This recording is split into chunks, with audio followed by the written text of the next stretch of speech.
सातमाळा रांगेचे केले होते. त्यामध्ये अचलापासून तर चांदवडपर्यंतची रेंज केली होती. त्यानंतर चाळीसगावमध्ये राजदेर असेल, कन्हेरगड असेल, पाटणादेवीचं मंदिर असेल, पितळखोरा लेणी असेल ते केलं होतं. आणि त्याच रांगेतले काही किल्ले बाकी होते. त्यातला आजचा हा बेडका किल्ला हा आपला पूर्ण झाला आहे. तर या बेडक्या किल्ल्यावर टहाळणीसाठी म्हणून याचा वापर केला जायचा. आणि पाण्याच्या टाक्या असतील, काही गुहा असतील, खांब टाक्या असतील, काही मंदिरं असतील, तर याची निर्मिती या ठिकाणी केली आहे. आणि अतिशय सुंदर असा किल्ला असं दृश्य आपल्याला या ठिकाणी या किल्ल्याच्या टॉपवरून पाहता येतं. आणि नक्कीच अतिशय सुंदर किल्ला, अपरिचित असा किल्ला म्हटलं तर वापर करता नाही, कारण की खूप सारे कमी लोक या किल्ल्याला भेट देत असतात. तर तुम्ही सुद्धा या किल्ल्याला नक्की भेट द्या. आपला हा व्हिडिओ तुम्ही आवर्जून नक्की बघा. मित्रांनो नमस्कार. सध्या आपण छत्रपती संभाजीनगर या जिल्ह्याच्या दुर्गांच्या भटकंतीवरती आहोत आणि कन्नड तालुक्यात प्रामुख्याने 2 किल्ले आहेत. त्यातला एक आहे तो बेडका किल्ला आणि दुसरा आहे तो अंतूर किल्ला. सध्या आपण चाललोय ते बेडका किल्ल्यावरती. आपण जर मागे पाहिलं तर हा किल्ला दुरूनच आपलं लक्ष वेधून घेतो. अगदी या किल्ल्याच्या पायथ्याशी जनार्दन स्वामींचा एक आश्रम आहे आणि त्याच्याच पासून गाडी पार्क करून आपण वरती जाणार आहोत. गडावरती नक्की कोणते अवशेष शिल्लक आहेत, विस्तीर्ण पठार कशा पद्धतीचा आहे आणि वरती गेल्यानंतर आजूबाजूचा परिसर विहंगमरित्या आपल्या कशा पद्धतीने निहाळता येतो हे आपल्याला पाहायचंय. चला तर जाऊया. चलो.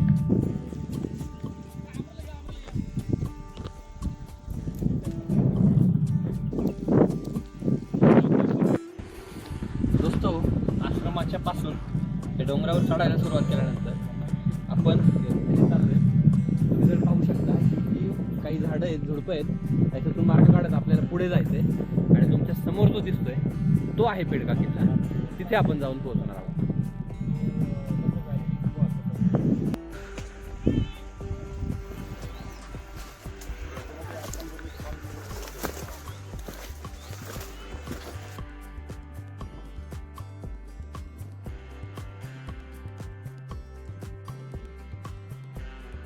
अच्छा, दोंडूकोंडीतले ते धोंडूकोंडू वाटी का नाव पडले त्याला?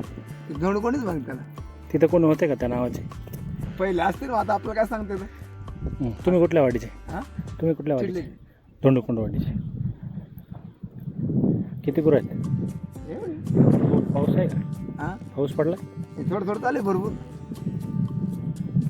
किल्ल्यावर जात का नाही वरती? आपण नाही गेलो अजून किल्ले. लोक येतात का? हा, तर चालू आहे.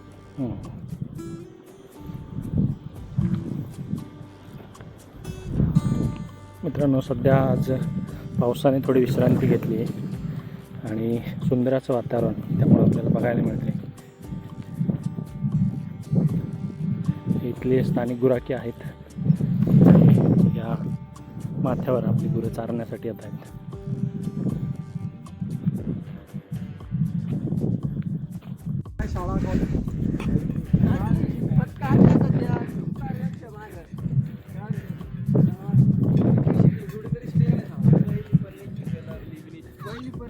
कुठल्या तांड्या कुठले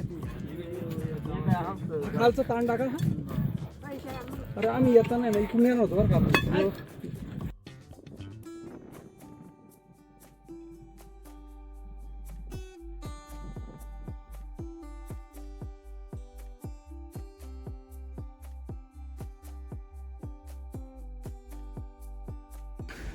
वरती टॉपला आल्यावर उजवीकडचा रस्ता आपल्याला वरती घेऊन जातो.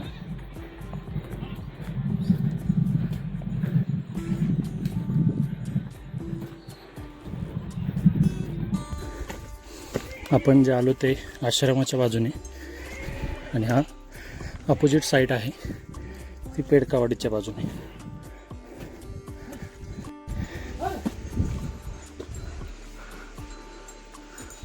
मित्रो, बेडका या परिसरातला टेहाळणीचा किल्ला आहे आणि या किल्ल्याच्या आता आपण गडमाथ्यावर जात असताना काही पायऱ्या आपल्याला लागल्या.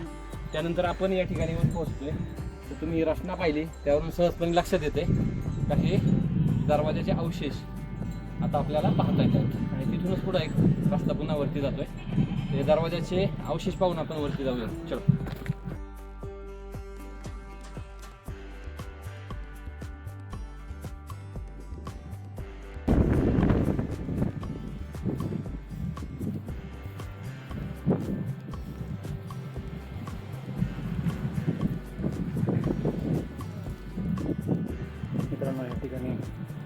डोंगराचं जे पाणी खाली येते तर ते पाण्याच्या साहाय्याने इथले स्थानिक गुराखी असतील, मेंढ्यावाले असतील तर ते पित असतात. इथे पाणी साठलेलं आहे.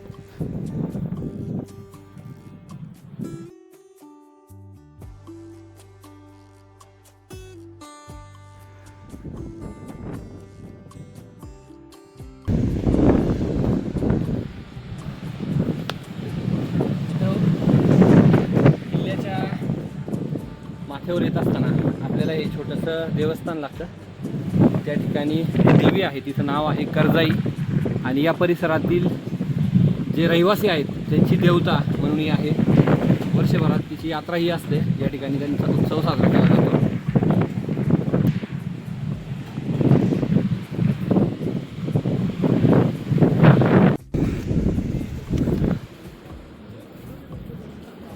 मित्रांनो इथे एक गुफा आहे.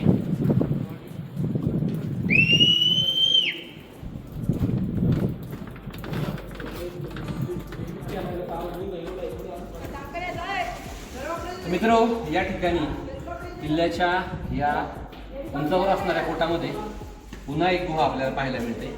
खरं तर याची रचना जर पाहिली तर खामटाक्यांसारखा जो भाग दिसतोय पुढे, त्यात आजही पाणी साठवलेलं दिसून येते. या ठिकाणी शिवलिंग आणि नंदी विराजमान आहेत. त्याचबरोबर याची व्याप्ती जर पाहिली तर बऱ्यापैकी मोठी व्याप्ती या गुहेची आपल्याला पाहता येते.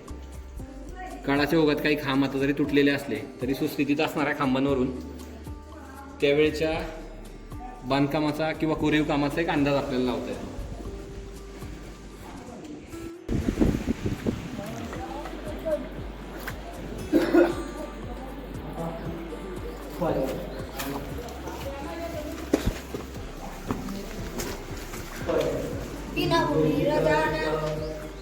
आणि देवी होती आता चेन्नई येते असं हा इट घ्या. तर मित्रांनो, या किल्ल्यावरती बऱ्यापैकी वरती आलेला असताना पुन्हा एकदा या डोंगराच्या पोटात गुहा सापडल्या. गुहेतून आत आलो आपण. सुंदर अशा पद्धतीने बाहेरच्या बाजूला खांब आपल्याला दिसून येत आहे. खरं तर बाहेरून त्याची व्याप्ती लक्षात येत नाही, पण जेव्हा आपण आत येतो त्यावेळेस पुन्हा एकदा त्याच्यामध्ये लेणीवजा कोरीव काम आपल्याला पाहता येते. तर साधारणपणे 1, 2, 3 आणि 4 या लेणीवजा काम आपल्याला कोरीव कामाच्या माध्यमातून पाहता येते. त्याची आतमध्ये साधारणपणे समजा पाणी आहे त्याच्यामध्ये आता, त्याच्यामुळे पाणी साठवण्याची क्षमता बऱ्यापैकी दिसून येते. आणि इथे या किल्ल्यावर येणारी जी आजूबाजूची जनावरं आहेत ती पाणी पिण्यासाठी हे साठलेलं पाणी पावसाचं वापरताना दिसून येतात आपल्याला. इट देवी होती.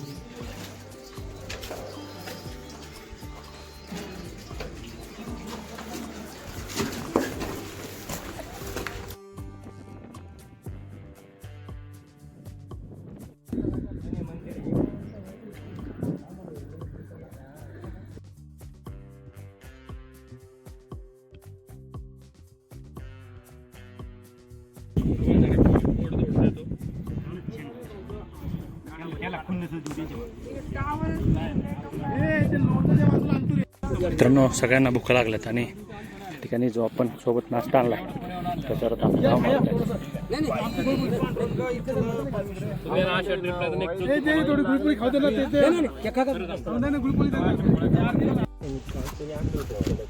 ते पण ऍक्च्युली ना, त्या नदीवर ठराव तेवढ्या शक्य तेवढ्या काळात